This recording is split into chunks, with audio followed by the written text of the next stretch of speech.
So TC minus TFC means it is total variable cost. ಹಾಗೇನೆ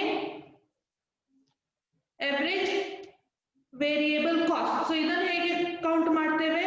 Average variable cost is equal to total variable cost divided by Q. So ಇದನ್ನಲ್ಲದೆ ಇನ್ನೆರಡು ಫಾರ್ಮುಲಾಸ್ಗಳು ಕೂಡ ಇವೆ. So ಅದನ್ನು ನೀವು use ಮಾಡಬಹುದು ಅಥವಾ use ಮಾಡದೆ ಇರಬಹುದು. ಸೊ ಅದು up to you.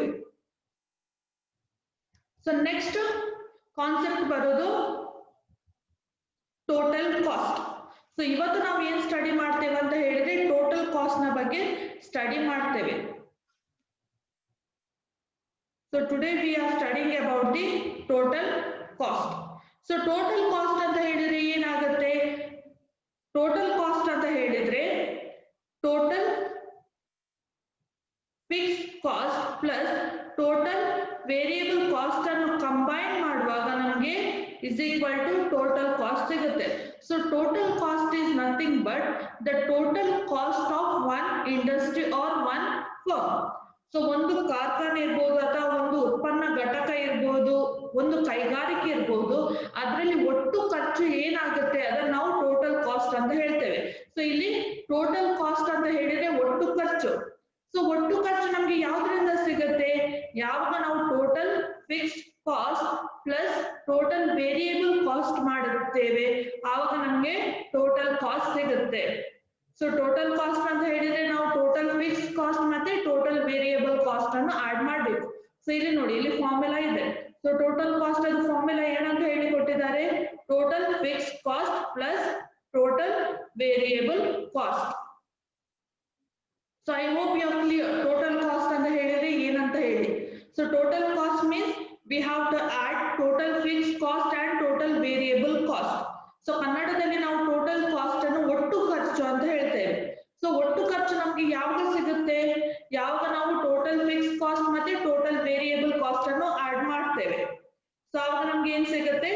Total fixed cost ಮತ್ತೆ ಟೋಟಲ್ ವೇರಿಯಬಲ್ ಕಾಸ್ಟ್ ಅನ್ನು ಆಡ್ ಮಾಡುವಾಗ ನಮ್ಗೆ ಟೋಟಲ್ ಕಾಸ್ಟ್ ಸಿಗುತ್ತೆ. So total cost is incurred for the production of all the units of a particular time. So ಒಂದು particular ಟೈಮಿಗೆ ಏನೆಲ್ಲ output produce ಆಗುತ್ತೆ ಅಥವಾ ಏನೆಲ್ಲ ಔಟ್ಪುಟ್ ಪ್ರೊಡ್ಯೂಸ್ ಆದ ಖರ್ಚು ಇದೆ ಅದನ್ನು ನಾವು ಟೋಟಲ್ ಕಾಸ್ಟ್ ಅಂತ ಹೇಳ್ತೇವೆ. ಸೊ ನೆಕ್ಸ್ಟ್ ಟೋಟಲ್ ಕಾಸ್ಟ್ ಅನ್ನು ನಾವು ಹೇಗೆ ಫೈಂಡ್ ಔಟ್ ಮಾಡಬಹುದು? ಸೊ ಒಂದು ಫಾರ್ಮುಲಾ ಟೋಟಲ್ ಕಾಸ್ಟ್ ಅನ್ನು ಫೈಂಡ್ ಔಟ್ ಮಾಡಲಿಕ್ಕೆ ಟೋಟಲ್ ಫಿಕ್ಸ್ಡ್ ಕಾಸ್ಟ್ ಮತ್ತೆ ಟೋಟಲ್ ವೇರಿಯಬಲ್ ಕಾಸ್ಟ್ ಅನ್ನು ಆಡ್ ಮಾಡುವಾಗ ನಮಗೆ ಟೋಟಲ್ ಕಾಸ್ಟ್ ಸಿಗುತ್ತೆ.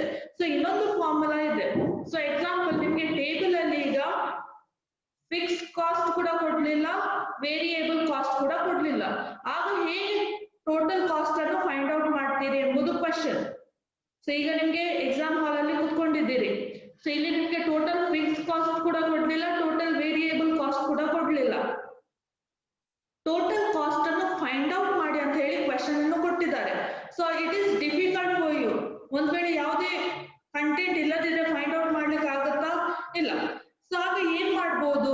ಎವರೇಜ್ ಕಾಸ್ಟ್ ಮತ್ತೆ ಔಟ್ಪುಟ್ ನಿಮ್ಗೆ ಕೊಟ್ಟಿದ್ರೆ average cost and output. So output ನಿಮ್ಗೆ ಕೊಟ್ಟಿದ್ರೆ ಸೊ ನೀವ್ ಏನ್ ಮಾಡ್ಬೋದು? ಈಸಿಯರ್ ಆಗಿ ಈ ಟೋಟಲ್ ಕಾಸ್ಟ್ ಅನ್ನು ಫೈಂಡ್ ಔಟ್ ಮಾಡ್ಬೋದು. ಅದು ಹೇಗೆ? Average cost into Q. Q is nothing but output. ಇದನ್ನೆರಡನ್ನು ಮಲ್ಟಿಪ್ಲೈ ಮಾಡುವಾಗ ನಿಮ್ಗೆ ಟೋಟಲ್ ಕಾಸ್ಟ್ ಸಿಗುತ್ತೆ. ಸೊ ಇದನ್ನು ಫೈಂಡ್ ಔಟ್ ಮಾಡ್ಲಿಕ್ಕೆ ಅಗೇನ್ ಎರಡು ಫಾರ್ಮುಲಾ ಇದೆ. ಒಂದು ಈ ಫಾರ್ಮುಲಾ, ಇನ್ನೊಂದು total cost is equal to AC into Q. AC ಅಂತ ಹೇಳಿದ್ರೆ ಬೇರೆ ಏನಲ್ಲ, average cost into quantity. So next ನಿಮ್ಗೆ ಬರುವಂತದ್ದು concept average cost. So average cost ಅಂತ ಹೇಳಿದ್ರೆ ಏನು? ಸೊ ಕನ್ನಡದಲ್ಲಿ ನಾವು ಎವರೇಜ್ ಅನ್ನು ಹೇಗೆ ಹೇಳ್ತೇವೆ? ಸರಾಸರಿ ಅಂತ ಹೇಳ್ತೇವೆ. ಸೊ ಸರಾಸರಿ ಅಂತ ಹೇಳಿದ್ರೆ average total cost per unit of output. ಪ್ರತಿಯೊಂದು ಕಮಾಡಿಟಿಗೂ ಏನು ಕಾಸ್ಟ್ ಇನ್ವಾಲ್ವ್ ಆಗುತ್ತೆ, ಪ್ರತಿಯೊಂದು ಕಮಾಡಿಟಿ ಮೇಲೆ ಏನು ಕಾಸ್ಟ್ ಬೀಳುತ್ತೆ, ಸೊ ಅದನ್ನು ನಾವು ಎವರೇಜ್ ಟೋಟಲ್ ಕಾಸ್ಟ್ ಅಂತ ಹೇಳ್ತೇವೆ. ಸೊ ಎವರೇಜ್ ಟೋಟಲ್ ಕಾಸ್ಟ್ ಗೆ ಇನ್ನೊಂದು ಹೆಸರಿದೆ, short run average cost. So average cost ಅನ್ನು ನಾವು ಇನ್ನೊಂದು ಹೆಸರಲ್ಲಿ ಹೇಳ್ತೇವೆ, ಅದು short run average cost. So ನೀವು ಎವರೇಜ್ ಕಾಸ್ಟ್ ಅಂತ ಕೂಡ ಹೇಳ್ಬೋದು ಅಥವಾ ಶಾರ್ಟ್ ರನ್ ಎವರೇಜ್ ಕಾಸ್ಟ್ ಎರಡು ಹೆಸರಲ್ಲಿ ಇದನ್ನು ಹೇಳ್ಬೋದು. So average cost is nothing but ಏನಾಗುತ್ತೆ ಎವರೇಜ್ ಕಾಸ್ಟ್ ಅಂತ ಹೇಳಿದ್ರೆ, so average cost is nothing but average total cost per unit. ಒಂದು ವಸ್ತುವಿನ ಮೇಲೆ ಬೀಳುವಂತಹ ಸರಾಸರಿ ವೆಚ್ಚ ಅಥವಾ ಸರಾಸರಿ ಖರ್ಚನ್ನು ನಾವು ಎವರೇಜ್ ಟೋಟಲ್ ಕಾಸ್ಟ್ ಅಂತ ಹೇಳ್ತೇವೆ. ಒಂದು ಪರ್ ಯೂನಿಟ್ ಅಂತ ಹೇಳಿದ್ರೆ ನೀವು ಒಂದು 100 ಕಮಾಡಿಟಿಯನ್ನು ಪ್ರೊಡ್ಯೂಸ್ ಮಾಡಿದ್ರೆ ಅದರಲ್ಲಿ ಪ್ರತಿಯೊಂದು 1 2 3 ಹೀಗೆ ನೀವು ಕಂಟಿನ್ಯೂ ಮಾಡ್ತಾ 100ನೇ ಕಮಾಡಿಟಿ ವರೆಗೆ ಫಸ್ಟ್ ಕಮಾಡಿಟಿಗೆ ಎಷ್ಟು ಖರ್ಚು ಬಿತ್ತು, ಸೆಕೆಂಡ್ ಕಮಾಡಿಟಿಗೆ ಎಷ್ಟು ಖರ್ಚಾಯ್ತು, 3ನೇ ಕಮಾಡಿಟಿಗೆ ಎಷ್ಟು ಖರ್ಚಾಯ್ತು, ಹಾಗೇನೆ ಲಾಸ್ಟ್ ಕಮಾಡಿಟಿಗೆ ಎಷ್ಟು ಖರ್ಚಾಯ್ತು, ಇದನ್ನು ಸಿಂಗಲ್ ಆಗಿ ನೀವು ಸ್ಟಡಿ ಮಾಡಿದ್ರೆ ಅದನ್ನು ನಾವು ಎವರೇಜ್ ಟೋಟಲ್ ಕಾಸ್ಟ್ ಅಂತ ಹೇಳ್ತೇವೆ. ಸೊ ಹೇಗೆ ನೀವು ಎವರೇಜ್ ಟೋಟಲ್ ಕಾಸ್ಟ್ ಅನ್ನು ಫೈಂಡ್ ಔಟ್ ಮಾಡಬಹುದು? ಸೊ ಇದಕ್ಕೆ ಅಗೇನ್ ನಿಮ್ಗೆ ಎರಡು ಫಾರ್ಮುಲಾ ಇದೆ. ಒಂದು average total cost is equal to, so ಹೇಗೆ ಫೈಂಡ್ ಔಟ್ ಮಾಡಬಹುದು? Average total cost is equal to average fix cost plus average variable cost. ಅದನ್ನು ಬಿಟ್ಟು ಇನ್ನೊಂದು ಫಾರ್ಮುಲಾ ಇದೆ. ಏನದು formula? Average cost is equal to total cost divided by Q. So total cost ಬೇರೆ ಏನಲ್ಲ, output divided by output ಮಾಡಿದಾಗ ಕೂಡ ನಿಮಗೆ ಎವರೇಜ್ ಕಾಸ್ಟ್ ಸಿಗುತ್ತೆ. So I hope you are clear with this concept. So total cost ಅರ್ಥ ಆಯ್ತಾ? Student, you can use the chat box and you can send the message. So ಅರ್ಥ ಆಯ್ತಾ ಏನು average cost ಅಂತ ಹೇಳಿದ್ರೆ? ಟೋಟಲ್ ಕಾಸ್ಟ್ ಮತ್ತೆ average cost ಈ ಹೇಗೆ ಫೈಂಡ್ ಔಟ್ ಮಾಡ್ದ ಅಂತ ಹೇಳಿ ಅರ್ಥ ಆಯ್ತಾ?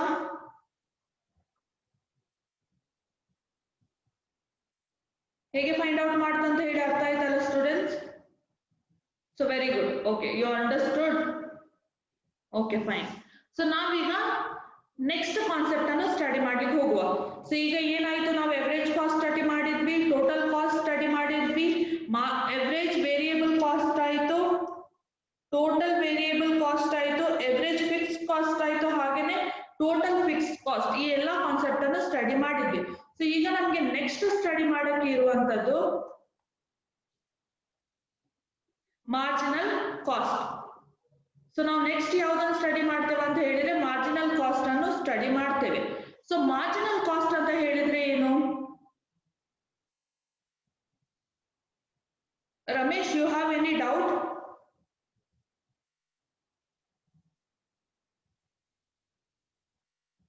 ಓಕೆ, ಸೊ ಮಾರ್ಜಿನಲ್ ಕಾಸ್ಟ್ ಅನ್ನು ನಾವು ನೆಕ್ಸ್ಟ್ ಸ್ಟಡಿ ಮಾಡ್ಲಿಕ್ಕೆ ಹೋಗ್ತೇವೆ. ಸೊ ಏನು ಮಾರ್ಜಿನಲ್ ಕಾಸ್ಟ್ ಅಂತ ಹೇಳಿದ್ರೆ? ಸೊ ಮಾರ್ಜಿನಲ್ ಅಂತ ಹೇಳಿದ್ರೆ additional cost incurred from the producing an additional unit of output. ಒಂದು ಅಡಿಷನಲ್ ಯೂನಿಟ್ ಔಟ್ಪುಟ್ ಅನ್ನು ಪ್ರೊಡ್ಯೂಸ್ ಮಾಡುವಾಗ ಅದಕ್ಕೆ ಏನು ಖರ್ಚು ತಗೊಳ್ತದೆ ಅದನ್ನು ನಾವು ಮಾರ್ಜಿನಲ್ ಕಾಸ್ಟ್ ಅಂತ ಹೇಳ್ತೇವೆ. ಸೊ ಎವರೇಜ್ ಕಾಸ್ಟ್ ಅಂತ ಹೇಳಿದ್ರೆ ಪ್ರತಿಯೊಂದು ವಸ್ತುವಿನ ಮೇಲೆ ಬೀಳುವಂತ ಖರ್ಚು. ಸೊ ಎವರೇಜ್ ಕಾಸ್ಟ್ ಮತ್ತೆ ಮಾರ್ಜಿನಲ್ ಕಾಸ್ಟ್ ನಡುವೆ ಏನು ಕನ್ಫ್ಯೂಷನ್ ಮಾಡ್ಕೊಳ್ಬೇಡಿ. ಸೊ ಎವರೇಜ್ ಕಾಸ್ಟ್ ಅಂತ ಹೇಳಿದ್ರೆ ಪ್ರತಿಯೊಂದು ಕಮಾಡಿಟಿ ಮೇಲೆ ಏನು ಖರ್ಚು ಬೀಳುತ್ತೆ, ಸೊ ಅದನ್ನ ನಾವು ಎವರೇಜ್ ಕಾಸ್ಟ್ ಅಂತ ಹೇಳ್ತೇವೆ. ಸೊ ಮಾರ್ಜಿನಲ್ ಕಾಸ್ಟ್ ಅಂತ ಹೇಳಿದ್ರೆ ಅಡಿಷನಲ್ ಯೂನಿಟ್ ಮೇಲೆ ಏನು ಕಾಸ್ಟ್ ಬೀಳುತ್ತೆ ಅದು marginal cost. So average cost ಅಂತ ಹೇಳಿದ್ರೆ ನೀವು 100 ಕಮಾಡಿಟಿಯನ್ನು ಪ್ರೊಡ್ಯೂಸ್ ಮಾಡಿದ್ರೆ ಪ್ರತಿಯೊಂದು ಕಮಾಡಿಟಿ ಮೇಲೆ ಏನು ಕಾಸ್ಟ್ ಇರುತ್ತೆ, ಸೊ 1ರಿಂದ ಲಾಸ್ಟ್ 100 ಕಮಾಡಿಟಿ ಸಿಂಗಲ್ ಆಗಿ ನೀವು ಸ್ಟಡಿ ಮಾಡುವಾಗ ಏನು ಕಾಸ್ಟ್ ಇರುತ್ತೆ ಅದನ್ನು ನಾವು ಎವರೇಜ್ ಕಾಸ್ಟ್ ಅಂತ ಹೇಳ್ತೇವೆ. ಅದೇ ಮಾರ್ಜಿನಲ್ ಕಾಸ್ಟ್ ಬರುವಾಗ ಫಸ್ಟ್ ಕಮಾಡಿಟಿಯನ್ನು ನೀವು ಪ್ರೊಡ್ಯೂಸ್ ಮಾಡಿದ್ರಿ, ಸೊ ಇದರ ಕಾಸ್ಟ್ ನಿಮ್ಗೆ ಗೊತ್ತಾಯ್ತು. ಸೊ ಸೆಕೆಂಡ್ ಕಮಾಡಿಟಿಯನ್ನು ನೀವು ಪ್ರೊಡ್ಯೂಸ್ ಮಾಡುವಾಗ ಇದ್ರ ಮೇಲೆ ಎಷ್ಟು ಖರ್ಚು ಬಿತ್ತು ಅದನ್ನು ನೀವು ಸ್ಟಡಿ ಮಾಡುದು. ನೆಕ್ಸ್ಟ್ ನೀವು ಥರ್ಡ್ ಕಮಾಡಿಟಿಯನ್ನು ಪ್ರೊಡ್ಯೂಸ್ ಮಾಡುವಾಗ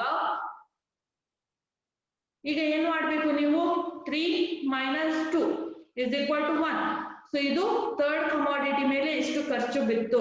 ಸೊ ಪ್ರತಿಯೊಂದು ಎಡಿಷನ್ ಆಗ್ತಾ ಹೋದಾಗೆ ಈಗ 3 + 4 ಫೋರ್ತ್ ಕಮಾಡಿಟಿ ಆಡ್ ಆಗುವಾಗ ಈ ಫೋರ್ತ್ ಕಮಾಡಿಟಿ ಮೇಲೆ ಎಷ್ಟು ಖರ್ಚಾಯ್ತು, ಸೊ ಇದನ್ನು ನೀವು ಸ್ಟಡಿ ಮಾಡೋದು ಮಾರ್ಜಿನಲ್ ಕಾಸ್ಟ್ ಅಲ್ಲಿ. ಸೊ ಮಾರ್ಜಿನಲ್ ಕಾಸ್ಟ್ ಅಲ್ಲಿ ನೀವು ಅಡಿಷನಲ್ ಲರ್ನ್ ಮಾಡ್ತೀರಿ. ಸೊ ಇಲ್ಲಿ ನೀವು ಎಡಿಷನ್ ಬಗ್ಗೆ ಏನು ತಲೆ ಕೆಡಿಸುವುದಿಲ್ಲ. ಸೊ ಮಾರ್ಜಿನಲ್ ಕಾಸ್ಟ್ ಅಲ್ಲಿ ಏನ್ ಮಾಡ್ತೀರಿ ನೀವು, ಎಡಿಷನಲ್ ಏನು ಔಟ್ಪುಟ್ ಇನ್ಕ್ರೀಸ್ ಆಗುತ್ತೆ ಅಥವಾ ಆಡ್ ಆಗುತ್ತೆ ಅದರ ಕಾಸ್ಟ್ ಬಗ್ಗೆ ನೀವು ವರಿ ಮಾಡೋದು ಮಾರ್ಜಿನಲ್ ಕಾಸ್ಟ್ ಅಲ್ಲಿ. The additional cost incurred from producing an additional unit of output. ಒಂದು additional unit of output produce ಮಾಡೋದ್ರಿಂದಾಗಿ ಎಷ್ಟು ಕಾಸ್ಟ್ ಇನ್ಕರ್ಡ್ ಆಯ್ತು ಅಥವಾ ಎಷ್ಟು ಕಾಸ್ಟ್ ಇನ್ಕ್ರೀಸ್ ಆಯ್ತು ಅದನ್ನು ನೀವು ಸ್ಟಡಿ ಮಾಡೋದು ಮಾರ್ಜಿನಲ್ ಕಾಸ್ಟ್ ಅಲ್ಲಿ. ಸೊ ಮಾರ್ಜಿನಲ್ ಕಾಸ್ಟ್ ಅಲ್ಲಿ ನೀವು ಫಸ್ಟ್ ಕಮಾಡಿಟಿಯನ್ನು ಪ್ರೊಡ್ಯೂಸ್ ಮಾಡುವಾಗ ಅದರ ಕಾಸ್ಟ್ ನಿಮಗೆ ಗೊತ್ತಿರುತ್ತೆ. ಸೊ ಇನ್ನೊಂದು ಕಮಾಡಿಟಿಯನ್ನು ನೀವು ಆಡ್ ಮಾಡಿದಾಗ ಇಟ್ ವಿಲ್ ಬಿಕಮ್ 2. ಸೊ ಈ ಸೆಕೆಂಡ್ ಕಮಾಡಿಟಿಯನ್ನು ಪ್ರೊಡ್ಯೂಸ್ ಮಾಡುವಾಗ ನಿಮಗೆ ಎಷ್ಟು ಕಾಸ್ಟ್ ಆಡ್ ಆಯ್ತು ಸೊ ಅದನ್ನು ನೀವು ಸ್ಟಡಿ ಮಾಡ್ತೀರಿ. ಸೊ ನೆಕ್ಸ್ಟ್ ನೀವು ಇನ್ನೊಂದು ಕಮಾಡಿಟಿಯನ್ನ ಇಲ್ಲಿ ಆಡ್ ಮಾಡಿದ್ರೆ ಥರ್ಡ್ ಕಮಾಡಿಟಿ ಆಗುತ್ತೆ. ಸೊ ಈ ಥರ್ಡ್ ಕಮಾಡಿಟಿ ಇನ್ನೊಂದು ಕಮಾಡಿಟಿಯನ್ನು ನೀವು ಆಡ್ ಮಾಡುವಾಗ ಪುನಃ ಎಷ್ಟು ಕಾಸ್ಟ್ ಹೆಚ್ಚಾಯ್ತು ಸೊ ಅದನ್ನು ನೀವು ಸ್ಟಡಿ ಮಾಡ್ತಾ ಹೋಗ್ತೀರಿ. ಸೊ ಲಾಸ್ಟ್ ಟೈಮ್ ಇನ್ನೊಮ್ಮೆ ನಾ ಎಕ್ಸ್ಪ್ಲೇನ್ ಮಾಡ್ತೇನೆ ಏನಂತ ಹೇಳಿ.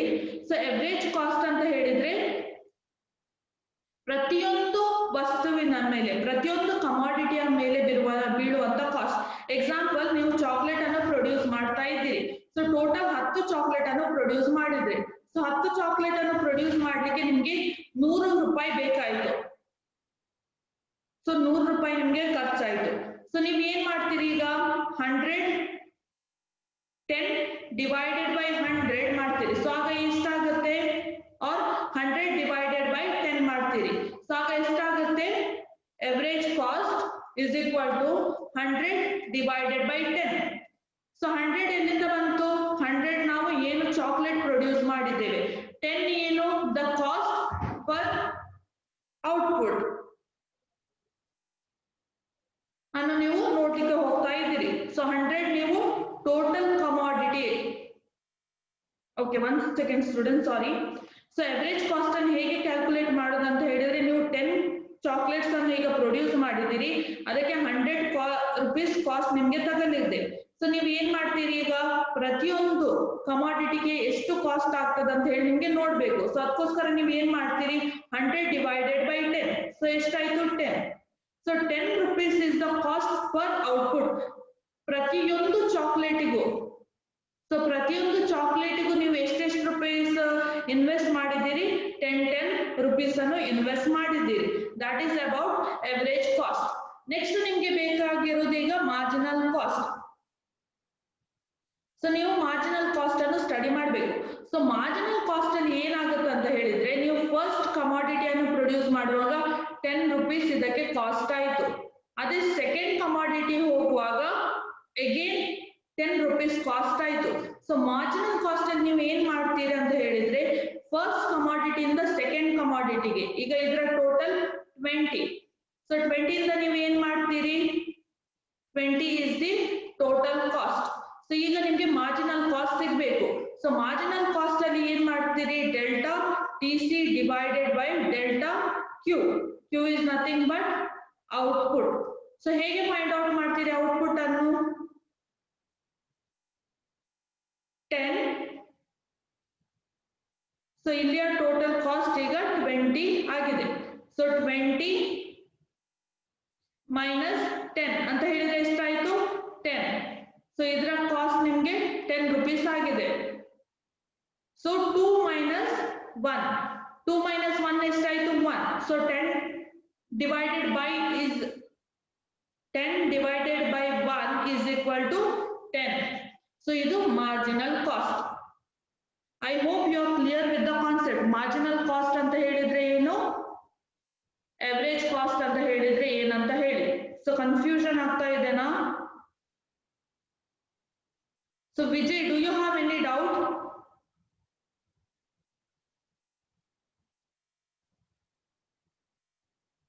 So you can unmute yourself, Vijay, and you can ask the doubt if you are having any doubt. So Vijay, unmute ಮಾಡಿ ಡೌಟ್ ಇದ್ರೆ ಕೇಳಬಹುದು.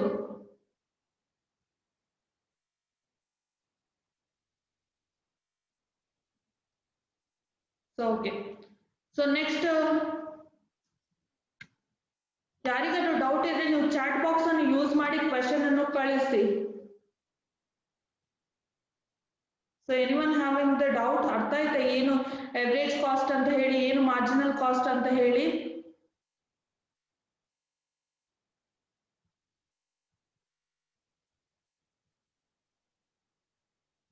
So Abdullah, do you have doubt? Ashish, so Ashish unmute ಮಾಡ್ತಾ ಇದ್ದೇನೆ, ಡೌಟ್ ಇದ್ರೆ ಕೇಳು. ಸೊ ಅನ್ಮ್ಯೂಟ್ ಮಾಡಿ doubt ಇದ್ರೆ ಕೇಳು Ashish. No, ma'am. Okay. So next, Sandra, do you have any doubt? Unmute yourself and ask the question. Sandra? Ma'am, can you please repeat the marginal cost calculation, ma'am? Okay, yeah. Once again, I will repeat for you all. Okay.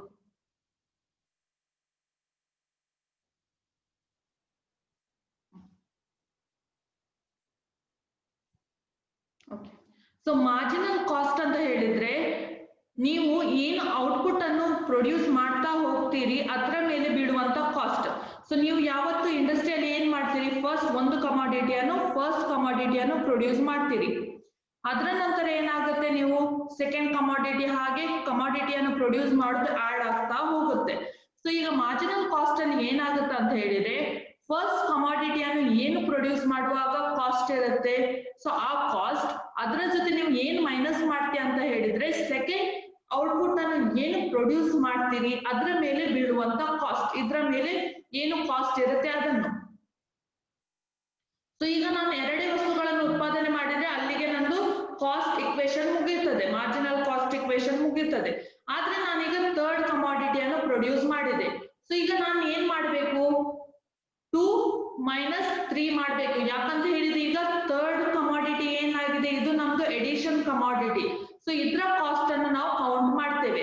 So ಹಾಗೇನೆ third ಮುಗಿಯಿತು, next day ನಾನು ಇನ್ನೊಂದು ಕಮಾಡಿಟಿಯನ್ನು produce ಮಾಡಿದೆ. So ಆಗ ಏನಾಗುತ್ತೆ, fourth commodity ಬರುತ್ತೆ. So ಈಗ fourth commodity ಬರುವಾಗ ನಾವು ಯಾವ್ದ್ರಿಂದ ಮೈನಸ್ ಮಾಡ್ಬೇಕು ಸ್ಟೂಡೆಂಟ್ಸ್? ಫೋರ್ತ್ ಕಮಾಡಿಟಿ ಬರುವಾಗ ನಾವು ಯಾವ್ದ್ರಿಂದ ಮೈನಸ್ ಮಾಡ್ಬೇಕು? Very good. We have to minus from third commodity. So third commodity ಏನಿದೆ ಅದರಿಂದ ನಾವು ಮೈನಸ್ ಮಾಡಬೇಕು. ಯಾಕೆ ಥರ್ಡ್ ಕಮಾಡಿಟಿ ಇಂದ ಮೈನಸ್ ಮಾಡಬೇಕು? ಯಾಕಂತ ಹೇಳಿದ್ರೆ ಈ ಫೋರ್ತ್ ಕಮಾಡಿಟಿ ಏನಿದೆ ಅದು ಎಡಿಷನಲ್ ಔಟ್ಪುಟ್, ಇದೊಂದು ನಾವು ಆಡ್ ಮಾಡಿದ ಔಟ್ಪುಟ್.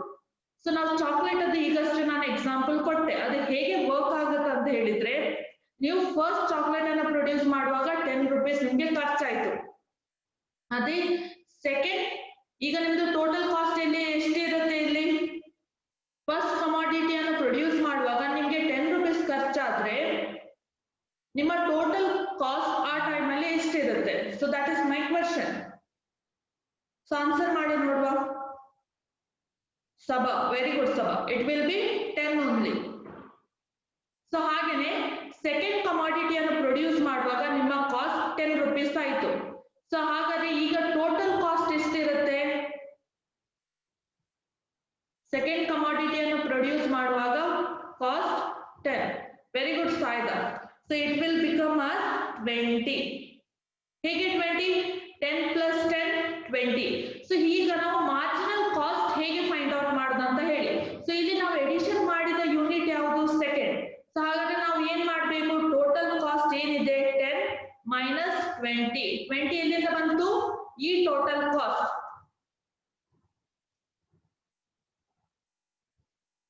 ಸೊ 20 ಎಲ್ಲಿಂದ ಬಂತು ನಮ್ಗೆ? ಇದು ಕಾಸ್ಟ್. ಸೊ ಈ ಕಾಸ್ಟ್ ನಮ್ಗೆ ಈಗ 20 ಆಗಿದೆ. ಸೊ ಹಾಗಾಗಿ ನಾವು 10 - 20 ಮಾಡುವಾಗ ಎಷ್ಟಾಗುತ್ತೆ? ಆರ್ ಯು ಕ್ಯಾನ್ ಡೂ, ಇನ್ನೂ ಸಿಂಪಲ್ ಆಗಿ ಮಾಡ್ಬೇಕಾದ್ರೆ 20 - 10 ಮಾಡ್ಬೋದು. ಸೊ ಆಗ ಎಷ್ಟಾಗುತ್ತೆ ನಿಮ್ಗೆ? 10 ಆಗಿ ಕಾಸ್ಟ್ ಕನ್ವರ್ಟ್ ಆಗುತ್ತೆ. 10 ರೂಪೀಸ್ ನಿಮ್ಮ ಕಾಸ್ಟ್ ಆಗುತ್ತೆ. ಸೊ ಈ 10 ರೂಪೀಸ್ ಯಾವ್ದ್ರದ್ದು ಕಾಸ್ಟ್? ಈ ಸೆಕೆಂಡ್ ಕಮಾಡಿಟಿಯದ್ದು 10 ರೂಪೀಸ್ ಮಾರ್ಜಿನಲ್ ಕಾಸ್ಟ್. ಸೊ ಈಗ ನೀವು ಅಗೇನ್ ಥರ್ಡ್ ಕಮಾಡಿಟಿಯನ್ನು ಪ್ರೊಡ್ಯೂಸ್ ಮಾಡಿದ್ರಿ. ಸೊ ಇದ್ರ ಕಾಸ್ಟ್ ಕೂಡ ಈಗ 10 ಆಯ್ತು. ಸೊ ಹಾಗಾದ್ರೆ ನಿಮ್ದು ಟೋಟಲ್ ಕಾಸ್ಟ್ ಎಷ್ಟಾಗಬೇಕು ಸ್ಟೂಡೆಂಟ್ಸ್? ಎಷ್ಟಾಗಬೇಕು ನಿಮ್ಮ ಟೋಟಲ್ ಕಾಸ್ಟ್?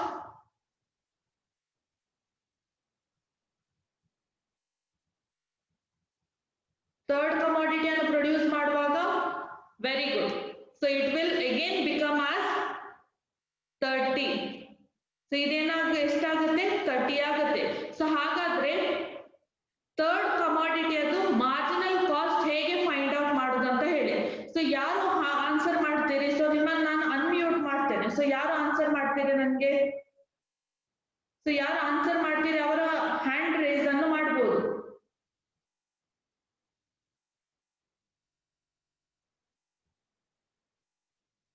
ಸೊ ಯಾರು ಆನ್ಸರ್ ಮಾಡ್ತೀರಿ?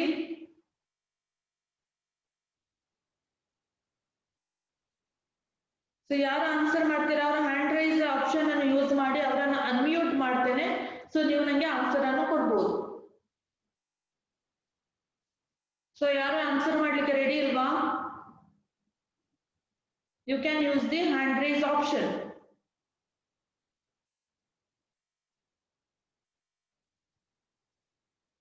Okay Ramesh, I am going to unmute you. So unmute ಮಾಡಿ ಆನ್ಸರ್ ಕೊಡು ರಮೇಶ್.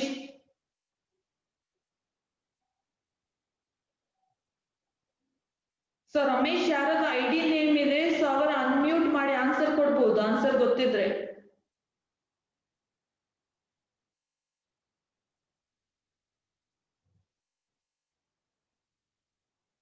ಓಕೆ, ಸೊ ಇದನ್ನು ಯಾರಿಗೂ ಆನ್ಸರ್ ಕೊಡ್ಲಿಕ್ಕೆ ಆಗ್ತಾ ಇಲ್ವಾ?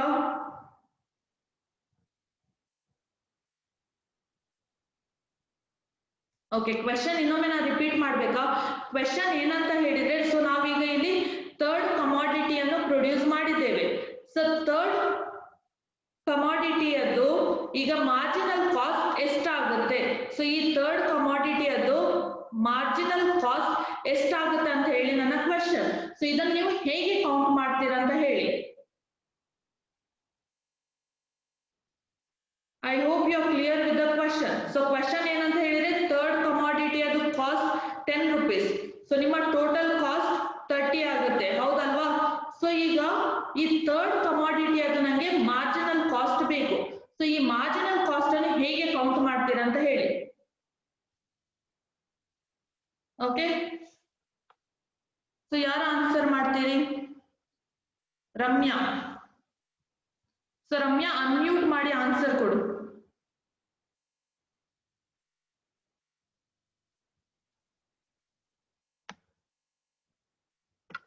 Ramya. Okay, next Dikshita. Dikshita, you can unmute. Okay, you can. The cost. Okay. Cost of second product minus third product is equals to from cancelling the cost of third product from the second product, we get the marginal cost of third product, ma'am. Okay, so 30 minus, I have to do how much? 30 minus? Yes, 20.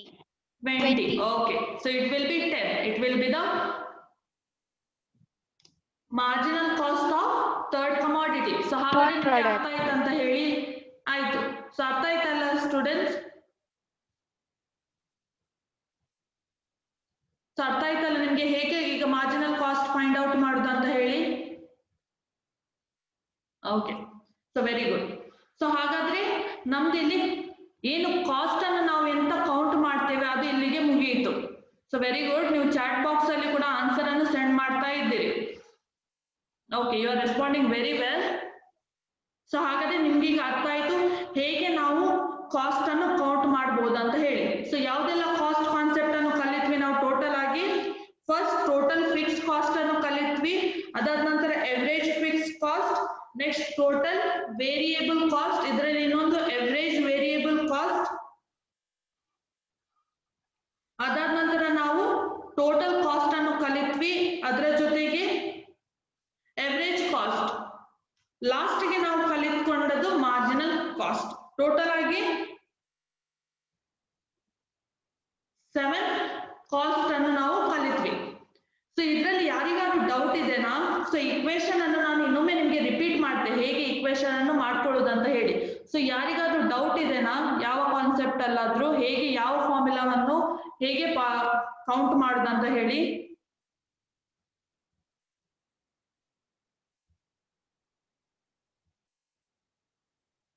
Okay, so ನಿಮ್ಗೆ hand raise ಮಾಡ್ಲಿಕ್ಕೆ ಇಲ್ಲದಿದ್ರೆ ನೀವು chat box ಅನ್ನು ಕೂಡ use ಮಾಡಬಹುದು. So Ashish Gowda doubt ಇದೆ, ನಾನು unmute ಮಾಡ್ತೇನೆ, you can ask the question. So unmute ಮಾಡಿ ಕ್ವೆಶನ್ ಅನ್ನು ಕೇಳು Ashish. Ashish, you can unmute yourself. Okay, so next Ramesh. So you can unmute yourself and you can ask the question if you have any doubt. So Ramesh.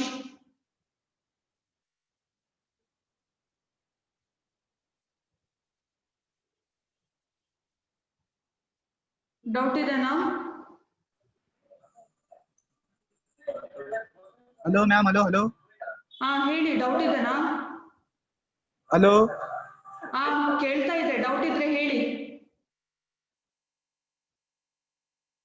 You have any doubt?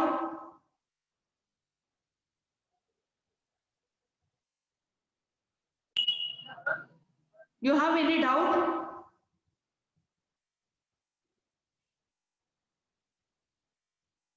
Okay. So chat box ಅನ್ನು use ಮಾಡಿ doubt ಇದ್ರೆ ಕೇಳಿ students.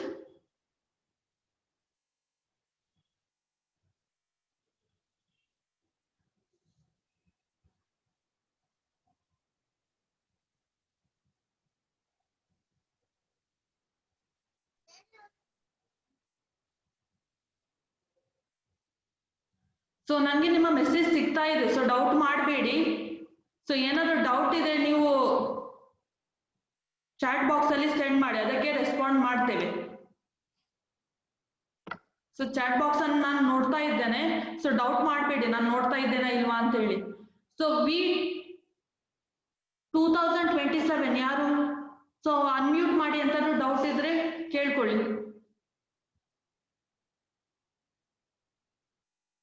So V 2027 yaru. So you can unmute yourself and you can ask the question.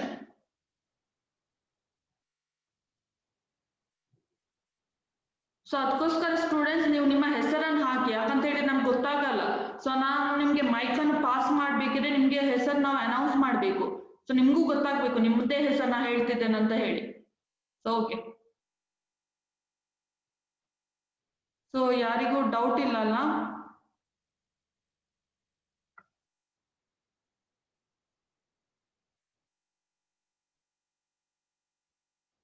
So ಯಾರಿಗೆ unmute ಮಾಡಬೇಕು hand raise option ಅನ್ನು use ಮಾಡಿ. Okay. So Ramesh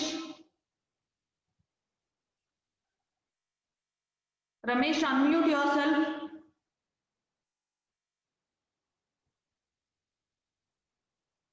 ಯಾರಾದ್ರೂ hand raise option ಅನ್ನು ಯೂಸ್ ಮಾಡಿದ್ರೆ ಅವರನ್ನು ನಾನು ಅನ್ಮ್ಯೂಟ್ ಮಾಡ್ತಾ ಇದ್ದೇನೆ, ಕ್ವೆಶನ್ ಅನ್ನು ಕೇಳ್ಬೋದು.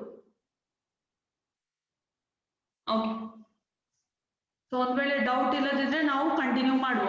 ಸೊ ನೆಕ್ಸ್ಟ್ ನಾನು ಏನು ಕೊಡ್ತೇನೆ ಅಂತ ಹೇಳಿದ್ರೆ, ನೀವು ಈ ಫಾರ್ಮುಲಾಸ್ ಅನ್ನು ಹೇಗೆ ನೆನಪಿಟ್ಕೊಳ್ಳೋದು. ಸೊ 7 ಫಾರ್ಮುಲಾಸ್ ಇದೆ. ಸೊ 7 ಫಾರ್ಮುಲಾಸ್ ಅನ್ನು ಈಸಿಯಾಗಿ ನಿಮ್ಗೆ ನೆನಪಿಟ್ಕೊಳ್ಳಿಕ್ಕೆ ಆಗುದಿಲ್ಲ, ಸೊ ಕಷ್ಟ ಆಗ್ಬೋದು. ಸೊ ಇದನ್ನು ಹೇಗೆ ನೆನಪಿಟ್ಕೊಳ್ಬಹುದು ಅಂತ ಹೇಳಿ ನಿಮ್ಗೆ ಆಪ್ಷನ್ಸ್ ಅನ್ನು ಹೇಳಿಕೊಡ್ತೇನೆ. ಸೊ ಇದನ್ನು ಕೇರ್ಫುಲ್ ಆಗಿ ಕೇಳ್ಕೊಳ್ಳಿ. ಸೊ ಹೇಗೆ ಈ 7 ಫಾರ್ಮುಲಾಸ್ ಅನ್ನು ನೀವು ಈಸಿಯಾಗಿ ನಿಮ್ಗೆ ಅರ್ಥ ಆಗೋ ಹಾಗೆ, ಹೆಲ್ಪ್ ಆಗೋ ಹಾಗೆ ನೀವು ಅದನ್ನು ನೆನಪಿಟ್ಕೊಳ್ಬಹುದು ಅಂತ ಹೇಳಿ. ಓಕೆ. ಸೊ ಫಸ್ಟ್ ಯಾವ್ದು ಬರುತ್ತೆ ಅಂತ ಹೇಳಿದ್ರೆ, ನಾ ಆರ್ಡರ್ ಅಲ್ಲಿ ಬರೀತಾ ಹೋಗ್ತೇನೆ. ನಿಮ್ಮ ಹತ್ರ ನೋಟ್ಸ್ ಕೂಡ ಇರ್ಬೋದು, ನೋಟ್ಸ್ ಅನ್ನು ಸೆಂಡ್ ಮಾಡಿದ್ದೇನೆ ನಾನು ನಿಮ್ಗೆ. ಸೊ ಅದಕ್ಕೋಸ್ಕರ ಆ ನೋಟ್ಸ್ ಇದ್ರೆ ನಿಮ್ಮ ಹತ್ರ ಇಟ್ಕೊಳ್ಳಿ. ಸೊ ಅದರಿಂದ ಕೂಡ ನೀವು ಯೂಸ್ ಅನ್ನು ಮಾಡ್ಕೊಳ್ಬಹುದು, ಅದನ್ನು ಕೂಡ ನೋಡ್ಕೊಳ್ಬಹುದು, ಹೇಗೆ ನೀವು ಅದನ್ನು ಅರ್ಥ ಮಾಡ್ಕೊಳ್ಬಹುದು ಅಂತ ಹೇಳಿ.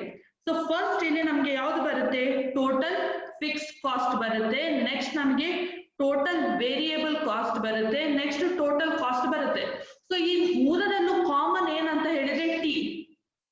ಸೊ ಟಿ ಮೂರರಲ್ಲೂ ಕಾಮನ್ ಇದೆ. ಸೊ ಹಾಗಾಗಿ ಇದಕ್ಕೆ ಫಾರ್ಮುಲಾಸ್ ಏನ್ ಆಡ್ ಆಗುತ್ತೆ ಅದು ಕೂಡ ಕಾಮನ್ ಆಗಿ ಇರುತ್ತೆ. ಸೊ ಹೇಗೆ ಕಾಮನ್ ಆಗಿರುತ್ತೆ, ಟೋಟಲ್ ಫಿಕ್ಸ್ ಕಾಸ್ಟ್. ಸೊ ಹೇಗೆ ಕ್ಯಾಲ್ಕುಲೇಟ್ ಮಾಡ್ತೇವೆ ನಾವು, total cost minus total variable cost. Total cost minus total variable cost ಮಾಡಿದ್ರೆ ನಮಗೆ ಟೋಟಲ್ ಫಿಕ್ಸ್ ಕಾಸ್ಟ್ ಸಿಗುತ್ತೆ. ಸೊ ನೆಕ್ಸ್ಟ್ ನಮಗೆ ಬರೋದು ಟೋಟಲ್ ವೇರಿಯೇಬಲ್ ಕಾಸ್ಟ್. ಸೊ ಇಲ್ಲಿ ಟೋಟಲ್ ಕಾಸ್ಟ್ ಇದ್ದ ಹಾಗೆನೆ ಏನು ಚೇಂಜಸ್ ಇಲ್ಲ. ಸೊ ಇಲ್ಲಿ ನಾವು ಟೋಟಲ್ ಫಿಕ್ಸ್ ಕಾಸ್ಟ್ ಅನ್ನು ಯೂಸ್ ಮಾಡಿದ್ವಿ, ಹಾಗಾದ್ರೆ ಇಲ್ಲಿ ಯಾವ್ದು ನಾವು ಯೂಸ್ ಮಾಡ್ಬೇಕು, ಇಲ್ಲಿ ಟೋಟಲ್ ಫಿಕ್ಸ್ ಕಾಸ್ಟ್ ಇರುವಾಗ ಇಲ್ಲಿ ಟೋಟಲ್ ವೇರಿಯಬಲ್ ಕಾಸ್ಟ್ ಬರುತ್ತೆ. ಹಾಗಾಗಿ ಟೋಟಲ್ ವೇರಿಯಬಲ್ ಕಾಸ್ಟ್ ಇರುವಾಗ ಇಲ್ಲಿ ಆಟೋಮೆಟಿಕ್ ಆಗಿ ಟೋಟಲ್ ಫಿಕ್ಸ್ಡ್ ಕಾಸ್ಟ್ ಬರುತ್ತೆ. So I hope you are clear. So next ಉಳಿದದ್ದು ಟೋಟಲ್ ಕಾಸ್ಟ್. ಈಗ ಟೋಟಲ್ ಕಾಸ್ಟ್ ಅನ್ನು ಹೇಗೆ ಕೌಂಟ್ ಮಾಡೋದು? ಸೊ ಇದೆರಡರನ್ನ ಆಡ್ ಮಾಡಿದ್ರೆ ನಮಗೆ ಟೋಟಲ್ ಕಾಸ್ಟ್ ಸಿಗುತ್ತೆ. ಸೊ ಹಾಗಾಗಿ ನಾನು ಏನ್ ಮಾಡಬೇಕು? Total fix cost plus total variable cost. If we add, we will get total cost. So I repeat once again for you students. So total fixed cost, total variable cost and total cost ಅಲ್ಲಿ common ಆಗಿರೋದು T. So ಹಾಗಾಗಿ ನಾವು ಏನ್ ಮಾಡಬೇಕು? First total fix cost ಅನ್ನು ಬರೆಯುವ. ಇಲ್ಲಿ ನಾವು ಟೋಟಲ್ ಫಿಕ್ಸ್ ಕಾಸ್ಟ್ ಅನ್ನು ಒಂದು ಯೂಸ್ ಅನ್ನು ಕಟ್ ಮಾಡಬೇಕು. ನೆಕ್ಸ್ಟ್ ಉಳಿದದ್ದು ಟೋಟಲ್ ಕಾಸ್ಟ್. ಸೊ ಈಗ ನಾವು ಟೋಟಲ್ ಕಾಸ್ಟ್ ಅನ್ನು ಬರ್ದಾಯ್ತು. ಹಾಗಾದ್ರೆ ಉಳಿದದ್ದು ಯಾವುದು? Total variable cost. ಸೊ ಈಗ ಟೋಟಲ್ ವೇರಿಯಬಲ್ ಕಾಸ್ಟ್ ಅನ್ನು ಫೈಂಡ್ ಔಟ್ ಮಾಡುವಾಗ ಟೋಟಲ್ ಕಾಸ್ಟ್ ಇದ್ದ ಹಾಗೇನೆ ಇರುತ್ತೆ. ಸೊ ಏನು ಚೇಂಜಸ್ ಇಲ್ಲ. ಹಾಗಾಗಿ ನಾವು ಯಾವ್ದನ್ನು ಬಿಟ್ವಿ? ಇದೆರಡು ಇದೆ. ಇನ್ಯಾವ್ದು ಉಳಿದದ್ದು?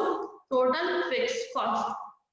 ಸೊ ಟೋಟಲ್ ಕಾಸ್ಟ್ ಅನ್ನು ಹೇಗೆ ಕ್ಯಾಲ್ಕುಲೇಟ್ ಮಾಡೋದು? ಇದೆರಡನ್ನು ಆಡ್ ಮಾಡಿ ನಮಗೆ ಟೋಟಲ್ ಕಾಸ್ಟ್ ಸಿಗುತ್ತೆ ಅಂತ ಹೇಳಿ ಗೊತ್ತಾಯ್ತು. ಸೊ ಹಾಗಾದ್ರೆ ನಾವ್ ಏನ್ ಮಾಡ್ಬೇಕು? Total fix cost plus total variable cost. ಇದು ಮೂರು ಫಾರ್ಮುಲಾ ಅರ್ಥ ಆಯ್ತು? ಏನಾದ್ರು ಕಷ್ಟ ಆಯ್ತು ಇದು ಮೂರು ಫಾರ್ಮುಲಾದಲ್ಲಿ? ಸೊ ಯಾರಿಗಾದ್ರೂ ಡಿಫಿಕಲ್ಟಿ ಆಯ್ತಾ? ಸೊ ಇಲ್ಲ. ಸೊ ನಮ್ಗೆ 1 minute ಮಾತ್ರ ಇರೋದು. 1 minute ಅಲ್ಲಿ ನಾನು ಕವರ್ ಮಾಡ್ಲಿಕ್ಕೆ ಟ್ರೈ ಮಾಡ್ತೆ. ಸೊ ನೆಕ್ಸ್ಟ್ ಇದು ಮೂರನ್ನು ಇನ್ನೊಂದು ಮೆಥಡ್ ಏನಂತ ಹೇಳಿದ್ರೆ ಇನ್ನೊಂದು ಫಾರ್ಮುಲಾ ಇದೆ ಈ ಮೂರದ್ದು ಕ್ಯಾಲ್ಕುಲೇಷನ್ ಅನ್ನು ನಾವು ಮಾಡ್ಕೊಳ್ಳಿಕ್ಕೆ. ಸೊ ಏನದು? Average fix cost into Q. ಯಾವುದಕ್ಕೆ? ಟೋಟಲ್ ಫಿಕ್ಸ್ ಕಾಸ್ಟ್ ಗೆ. ಹಾಗಾದ್ರೆ ಟೋಟಲ್ ವೇರಿಯಬಲ್ ಕಾಸ್ಟ್ ಗೆ ಏನ್ ಬರಬೇಕು? Average variable cost. ಸೊ ಇಲ್ಲಿ ಟೋಟಲ್ ವೇರಿಯಬಲ್ ಕಾಸ್ಟ್ ಇರುವಾಗ ಇಲ್ಲಿ ಎವರೇಜ್ ಫಿಕ್ಸ್ ಕಾಸ್ಟ್ ಬರುತ್ತೆ. ಇಲ್ಲಿ ಟೋಟಲ್ ಫಿಕ್ಸ್ ಕಾಸ್ಟ್ ಇರುವಾಗ ಇಲ್ಲಿ ಎವರೇಜ್ ಫಿಕ್ಸ್ ಕಾಸ್ಟ್ ಬರುತ್ತೆ. ಇಲ್ಲಿ ಟೋಟಲ್ ವೇರಿಯಬಲ್ ಕಾಸ್ಟ್ ಇರುವಾಗ ಇಲ್ಲಿ ಆಟೋಮೆಟಿಕ್ ಆಗಿ ಎವರೇಜ್ ವೇರಿಯಬಲ್ ಕಾಸ್ಟ್ ಬರುತ್ತೆ. ಹಾಗಾಗಿ ಇಲ್ಲಿ ಟೋಟಲ್ ಕಾಸ್ಟ್ ಇರುವಾಗ ಆಟೋಮೆಟಿಕ್ ಆಗಿ ಎವರೇಜ್ ಕಾಸ್ಟ್ ಇಂಟು ಕ್ಯೂ ಬರುತ್ತೆ. ಸೊ ಇಲ್ಲಿ ತನಕ ನಿಮಗೆ ಫಾರ್ಮುಲಾ ಅರ್ಥ ಆಗುತ್ತೆ ಅಂತ ಎಣಿಸುತ್ತೆ. ಸೊ ಇಲ್ಲಿಗೆ ನಾವು ಇವತ್ತಿನ ಕ್ಲಾಸ್ ಅನ್ನು ಎಂಡ್ ಮಾಡ್ತೇವೆ. ಸೊ ನೆಕ್ಸ್ಟ್ ಕ್ಲಾಸ್ ಅಲ್ಲಿ ನಾನು ಕ್ಯಾಲ್ಕುಲೇಷನ್ ಅನ್ನು ಸ್ಟಾರ್ಟ್ ಮಾಡ್ತೇನೆ. ಸೊ ಹಾಗಾಗಿ ಎಲ್ಲರೂ ಫಾರ್ಮುಲಾವನ್ನು ಕಲ್ಕೊಂಡು ಬರಬೇಕು. ಇವತ್ತು ಏನೆಲ್ಲ ಫಾರ್ಮುಲಾ ಕೊಟ್ಟಿದ್ದೇನೆ ಆ ಎಲ್ಲ ಫಾರ್ಮುಲಾಗಳನ್ನು ಎಲ್ಲರೂ ಕಲಿತುಕೊಂಡು ಬಂದ್ರೆ ಆಯ್ತು. ಸೊ ಎಲ್ಲರೂ ನೆಕ್ಸ್ಟ್ ಕ್ಲಾಸಿಗೆ ಬರುವಾಗ ಎಲ್ಲ ಫಾರ್ಮುಲಾಗಳನ್ನು ಕಲ್ಕೊಂಡು ಬನ್ನಿ. So you are responding very